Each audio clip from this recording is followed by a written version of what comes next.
We are here at the third edition of the India Energy Week, and we see far more diversity, a lot more innovation than the second edition. And who better to join us for a special interaction than Petroleum and Natural Gas Minister, Mr. Hardeep Singh Puri. Thank you for your time. I'd like to begin by asking you that, of course, India is leading the way with 100% clean cooking gas and setting an example, really, as well as hydrogen buses now. So, really, India setting the stage for the rest of the world? For clean cooking gas for the developing countries, yes. I mean that a reasonably priced cooking medium is not a challenge in the West. It's not a challenge in the US and Europe. But for countries in Africa, for countries of the global South, it is a challenge.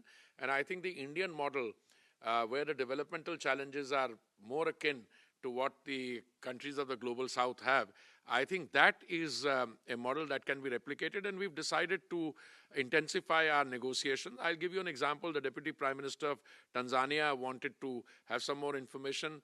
I introduced him to the chairman of IOCL, and he said that already the Tanzanian oil company had already been in touch with one of the vendors, and they already supplied 100,000 cooktops. So things are happening place at breakneck speed otherwise. But now the governments will also focus on clean cooking gas, and I think by the time we have the next ministerial meeting in Goa for the IEW, we will be able to give concrete shape to it.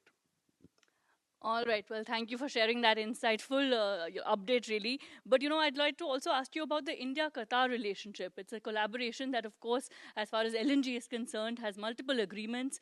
And, of course, with Prime Minister's US visit, the India-energy relationship also in the spotlight. So anything you could share with our viewers for that? Well, all I can tell you, madam, is that in any discussion on a growing economy, some economy which is growing at 6.5, 6.8%, energy becomes a very vital component. With Qatar, we have a long-term agreement which lasts till 2028. Then we've already signed a long-term agreement for another 20 years beyond that.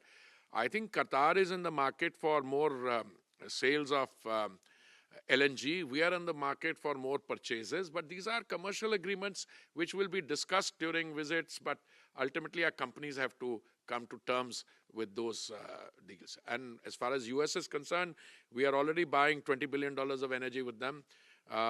The fact that the newly elected president of the United States wants more energy to come on the world market, for energy to be more competitively priced, I mean, that's something that India looks forward to. All right, so the spotlight really with Prime Minister's US visit on the India-US energy relationship as well. These really are the broad highlights from the India Energy Week at the moment. Thank you so much for sharing your thoughts and for this special interaction.